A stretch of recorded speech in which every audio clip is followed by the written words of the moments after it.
আমি বিছানায় শুয়েছিলাম। মনে মনে ভাবছিলাম মা আর খালা আসলে কিছুক্ষণ গল্প করব। চোখ বন্ধ করে শুয়ে থাকলেও ঘুম আসছিল না। অপেক্ষা করছিলাম কখন তারা আসবে। প্রায় ঘন্টা খানেক পরে কথা বলতে বলতে তার ঘরে ঢুকল। খালা মাকে বলল, তুই কি মাঝখানে ঘুমাবি? মা মৃদু হেসে বলল, না, তুই মাঝখানে শুয়ে পড়। কিছুক্ষণ পর মৃদু কণ্ঠে কেউ ডাকল, তুই কি ঘুমিয়ে পড়েছিস? আমি চুপচাপ ছিলাম আর কিছু না বলেই আজকের গল্পটা অনেক বেশি স্পেশাল। তাই কেউ মিস করো না। দয়া করে গল্পগুলো ভাল লাগলে ভিডিওটি লাইক, শেয়ার এবং চ্যানেলটি সাবস্ক্রাইব করো প্লিজ। আমার নাম রিফাত। বেশ কিছুদিন ধরে আমার খালার বাড়ি যাওয়ার সুযোগ হয়নি। খালা মাঝে মাঝে ফোন করতেন, কিন্তু সেই সময় আমি আমার মাস্টার্স ডিগ্রির ফাইনাল পরীক্ষার প্রস্তুতিতে খুব ব্যস্ত ছিলাম। এখন পরীক্ষার ফলও বেরিয়ে গেছে এবং আমি একটা ভালো চাকরির সন্ধানে আছি। তবে খালার সাথে কাটানো মধুর মুহূর্তগুলো এখনো আমার মনে গেঁথে আছে। আমি প্রায়ই ভাবি খালার সাথে দেখা করার জন্য আবার কখন যাব। কারণ খালা আমাকে খুব ভালোবাসে। খালা দেখতে অনেক সুন্দর ছিলেন। তিনি একটু স্বাস্থ্যবান হওয়ায় তাকে আরও সুন্দর লাগে। তার হাতে রান্না করা খাবার খেয়ে কিছুদিন কাটানোর ইচ্ছায় আমি ঠিক করলাম যে এবার খালার বাড়িতে গিয়ে কিছুদিন থাকব। খালার সাথে অনেক সময় কাটাব, অনেক গল্প করব।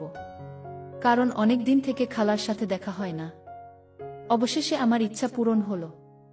একদিন আমার খালা ফোন করলেন আর মাকে বললেন, তুমি আর রিফাত 5 দিনের জন্য আমাদের এখানে চলে এসো। তোমার জামাই জি 7 দিনের জন্য শহরের বাইরে যাচ্ছেন। অনেক দিন থেকে তোমাদের সাথে দেখা হয় না। এই সুযোগে আমরা কয়েকটা দিন মজা করে কাটাতে পারব। কালকেই চলে এসো, আমি অপেক্ষা করছি না। ফোন স্পিকারে রেখেছিলেন যাতে আমি কথাগুলো শুনতে পারি। আমার মায়ের নাম শিরিন আর খালার নাম জেরিন। সব কথা শুনে মা বললেন, ঠিক আছে জেরিন, আমরা কালকে আসছি। এরপর মা ফোনটা রেখে দিলেন। ফেব্রুয়ারি মাস ছিল, তাই বেশ ঠান্ডা পড়ছিল।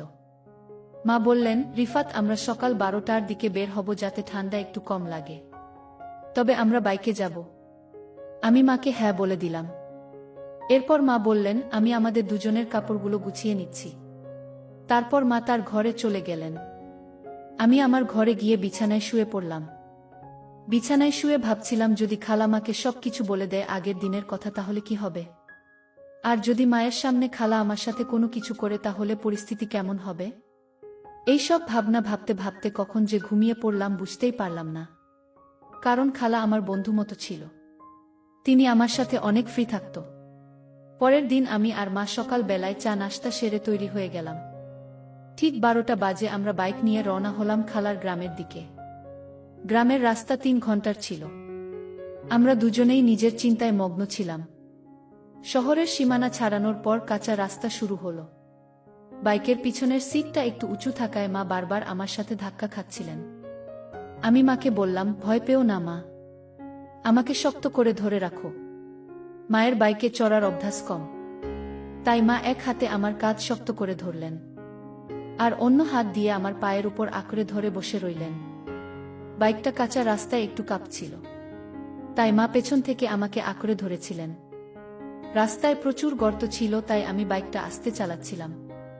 হঠাৎ একবার আমি একটি গর্ত এড়িয়ে চলার চেষ্টা করছিলাম। তখন বাইকের চাকা আর একটি গর্তে পড়ে গেল। আমরা দুজনেই একটু উঁচুতে লাফ দিলাম। আমরা গাড়ি থেকে পড়ে গেলাম। মায়ের কোমরে আর পায়ে ব্যথা পেয়েছিল। এক মুহূর্তের মধ্যে এত কিছু ঘটল আমরা বুঝতে পারলাম না। মা বললেন, কি ভয়ঙ্কর রাস্তাগুলো! মানুষ বাইকে কেমন করে এই রাস্তায় যাতায়াত করে কে জানে?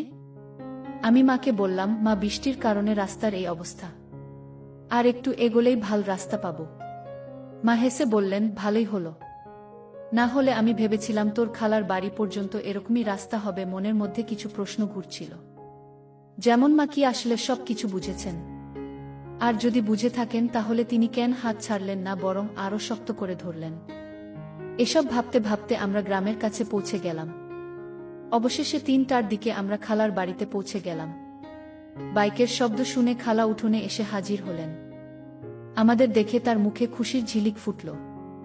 তিনি তৎক্ষণাৎ মাকে জড়িয়ে ধরলেন। মা তাকে শক্ত করে আলিঙ্গন করলেন। দুজনেই একে অপরের খবরাখবর নিতে ব্যস্ত হয়ে পড়লেন। অনেকদিন পর তাদের দেখা হলো। তারপর মা বাড়ির ভিতরে চলে গেলেন। এরপর খালা আমাকে জড়িয়ে ধরে বললেন, কি রে দুষ্টু, এত দিন হয়ে গেল আসার নাম নেই। আর হ্যাঁ, তুই এত সাজগোজ করে কেমন করে এলি? এবার তোমাকে সব বলতেই হবে।